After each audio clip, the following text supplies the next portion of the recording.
Hello students, आज हम पढ़ेंगे पोलिनेशन के बारे में। पोलिनेशन होता क्या है? Transfer of pollen grain to the stigma of a pistil. Pollen grain का पिस्टिल की स्टिग्मा पर ट्रांसफर हो जाना via insects, butterfly, by via air और वाटर। पोलिनेशन क्यों जरूरी है? पोलिनेशन के बाद ही फर्टिलाइजेशन होगा और सीड फॉर्मेशन होगा और फ्रूट का फॉर्मेशन होगा। काइंड्स ऑफ पोलिनेशन, पोलिनेशन के टाइप्स देखते हैं। ऑटोगेमी, ऑटोगेमी का मतलब होता है सेल्फ पोलिनेशन, यानी एक प्लांट के एक ही फ्लावर के अंदर ये सेल्फ पोलिनेशन होता है, यानी उसी फ्लावर के पोलन ग्रेन उसी प्लांट की पिस्टिल की स्टिग्मा पर जाते हैं, उसी सेम फ्लावर में, तो उसे बोलते हैं ऑटोगेमी। जिटनोगेमी, उसी सेम प्लांट के फ्लावर से एक फ्लावर, सेम प्लांट के एक फ्लावर से दूसरे फ्लावर पर पोलन ग्रेन का ट्रांसफर होना, वो कहलाता है जिटनोगेमी। और जीनोगेमी, जीनोगेमी के अंदर होता है एक प्लांट का के फ्लावर का पोलन ग्रेन दूसरे प्लांट के पिस्टिल पर, उसकी स्टिग्मा पर जाता है, तो उसे बोलते हैं जीनोगेमी। यानी ऑटोगेमी में जेनेटिकली, जिटनोगेमी और ऑटोगेमी में जेनेटिकली कुछ चेंजेस नहीं आते हैं, जीनोगेमी में ही चेंजेस आते हैं। अब ऑटोगेमी में दो टाइप के फ्लावर है, चेस्मोगेमस और क्लिस्टोगेमस फ्लावर, जिसमें कि सेल्फ पॉलिनेशन पाया जाता है। फॉर एग्जांपल ये टू टाइप के फ्लावर वायोला ऑक्जेलिस और कोमेलिना में पाए जाते हैं। चेस्मोगेमस फ्लावर का मतलब होता है जिनमें कि एक्सपोज स्टामेन और स्टिग्मा होती है, जो कि जिसमें कि क्रॉस पोलिनेशन होता है। क्लिस्टोगेमस में फ्लावर क्लोज होता है और इसमें सेल्फ पोलिनेशन ही हो सकता है, क्रॉस पोलिनेशन के कोई चांसेस नहीं होते हैं। वायोला इसका एग्जाम्पल है। Next slide. ये देखते हैं टाइप्स ऑफ पोलिनेशन को फिर से समझते हैं। ऑटोगेमी पाई जा रही है, चेस्मोगेमस फ्लावर और क्लिस्टोगेमस। ये वायोला ऑक्जेलिस कोमेलिना और पेंसी फ्लावर के अंदर दो टाइप के फ्लावर पाए जाते हैं। क्लिस्टोगेमस जिसमें कि एक्सपोज स्टैमेन और कार्पल नहीं होती है, और चेस्मोगेमस में जो प्लांट है उसमें एक्सपोज स्टैमेन और कार्पल्स होती है। अब एलोगेमी जिसमें कि क्रॉस पोलिनेशन होता है, ये जेटनोगेमी और जीनोगेमी दो टाइप की है। जेटनोगेमी एक ही प्लांट के फ्लावर के अंदर है, लेकिन फ्लावर दो अलग अलग होंगे। एक फ्लावर के पोलन ग्रेन दूसरे फ्लावर की स्टिग्मा पर जाते हैं। जीनोगेमी में दो डिफरेंट प्लांट के बीच में पोलिनेशन होता है, यानी एक प्लांट के फ्लावर के पोलन ग्रेन दूसरे प्लांट के फ्लावर की स्टिग्मा पर जाते हैं, इसे कहते हैं जीनोगेमी। अब एजेंट ऑफ पोलिनेशन में दो तरीके के हैं, बायोटिक फैक्टर और एबायोटिक। बायोटिक में इंसेक्ट्स आते हैं बर्ड्स के द्वारा, बर्ड्स जैसे कि हमिंग बर्ड्स, सन बर्ड्स, बेड्स के द्वारा।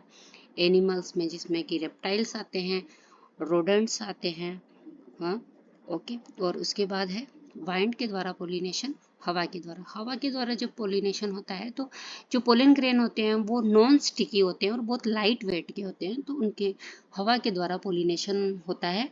जैसे कि जिम्नोस्पर्म में हवा के द्वारा पोलिनेशन होता है।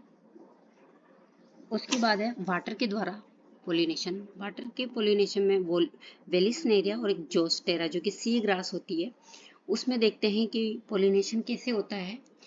वेलिस्नेरिया के अंदर फीमेल फ्लावर का जो स्टॉक है वो लंबा होकर फीमेल फ्लावर वाटर की सरफेस पर आ जाता है। उस पोलन ग्रेन नीचे से ऊपर की तरफ पोलिनेशन के लिए आते हैं। जोस्टेरा ग्रास में जिसका जस्ट अपोजिट होता है, फीमेल फ्लावर सबमर्ज रहता है वाटर में, पोलन ग्रेन सरफेस से अंदर जाके पोलिनेशन करते हैं।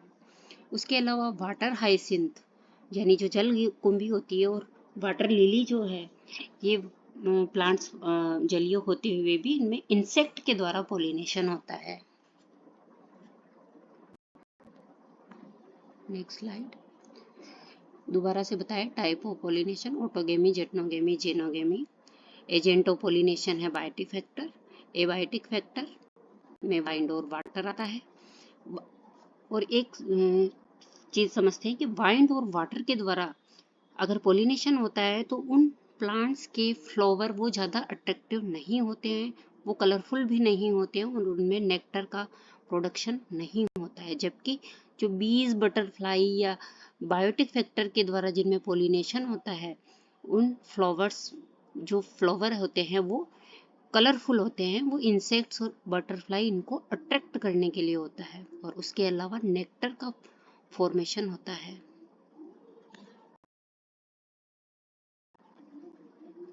आउटब्रीडिंग डिवाइस होता है सेल्फ पोलिनेशन को रोकने के मेथड।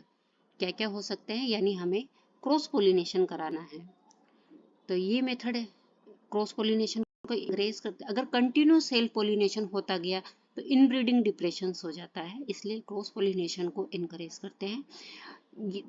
3-4 टाइप मेथड है इसमें। एक मेथड है कि पोलन और स्टिग्मा।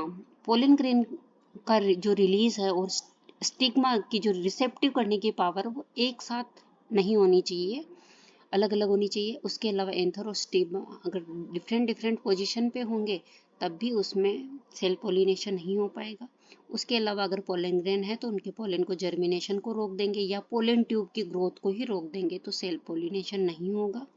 उसके अलावा प्रोडक्शन ऑफ यूनिसेक्सुअल फ्लावर है, यानी ओनली फीमेल फ्लावर है तो पोलन ग्रेन से सेल पोलिनेशन नहीं हो पाएगा। उसके लिए आर्टिफिशियल हाइब्रिडाइजेशन या क्रॉस पोलिनेशन ही कराना पड़ेगा, यानी पोलन ग्रेन अलग पौधे के इसमें डालने पड़ेंगे तो क्रॉस पोलिनेशन होगा, ना कि सेल्फ पोलिनेशन। तो ये मेथड है सेल्फ पोलिनेशन को रोकने।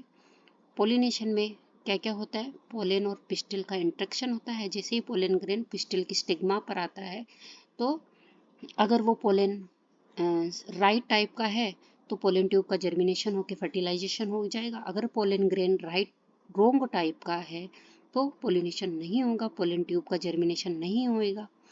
उसके बाद है आर्टिफिशियल हाइब्रिडाइजेशन। अगर हम फीमेल फ्लावर को हम एक पॉलीथीन बैग से बैगिंग कर दें और अलग से उस प्लांट के नहीं और दूसरे हाइब्रिड प्लांट के पोलन ग्रेन को उस पर हाइब्रिडाइजेशन कराते हैं तो उसे आर्टिफिशियल हाइब्रिडाइजेशन कहते हैं। इसके लिए इमास्कुलेशन करना पड़ता है। इमास्कुलेशन एक मेथड है जिसमें फ्लावर बाइसेक्शुअल फ्लावर में से एंथर को हटा दिया जाता है फोर्सिप से, ओनली कार्पल रहेगी और उसको बेक कर देते हैं और पोलन ग्रेन उसको डाल के वापस पॉलीथीन से रीबेगिंग कर देते हैं। तो ये आर्टिफिशियल हाइब्रिडाइजेशन का प्रोसेस है। Double fertilisation and triple fusion पहले भी पढ़ चुके हैं। डबल फर्टिलाइजेशन मतलब 2 बार फर्टिलाइजेशन होगा। पोलन ग्रेन के अंदर 2 मेल गेमेट होते हैं। ये एक मेल गेमेट एग से फर्टिलाइज करता है और सिनगेमी इस प्रोसेस को कहते हैं और इससे जाइगोट का फॉर्मेशन होता है। उसके अलावा पोलन ट्यूब की जो दूसरा मेल गेमेट है वो पोलर न्यूक्लियाई से फ्यूजन करेगा। यहाँ ट्रिपल फ्यूजन कहलाता है क्योंकि 3 न्यूक्लियस का फ्यूजन होता है।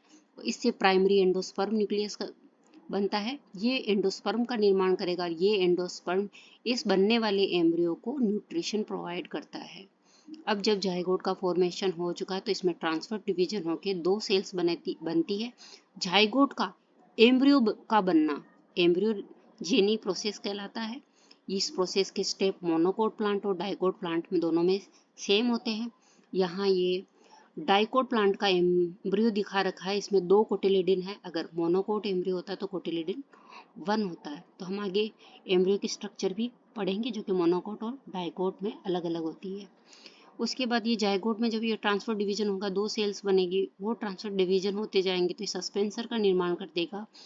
जाइगोट के बाद प्रो एम्ब्रियो बनेगा, फिर इस एम्ब्रियो का साइज गोल हो जाएगा तो इसे ग्लोबुलर शेप कहेंगे, फिर हार्ट शेप का हो जाएगा और फिर टॉर्पिडो शेप का हो जाएगा। तो ये स्टेप्स जो है मोनोकोट और डाइकोट में सेम होता है। Next slide. Stages of embryo. Zygote से pro embryo, globular, heart shape, torpedo और mid torpedo embryo, late torpedo embryo formation. Zygote से एम्ब्रियो का फॉर्मेशन एम्ब्रियोजेनी प्रोसेस कहलाता है। आगे हम next post fertilization structure events next time पढ़ेंगे। धन्यवाद।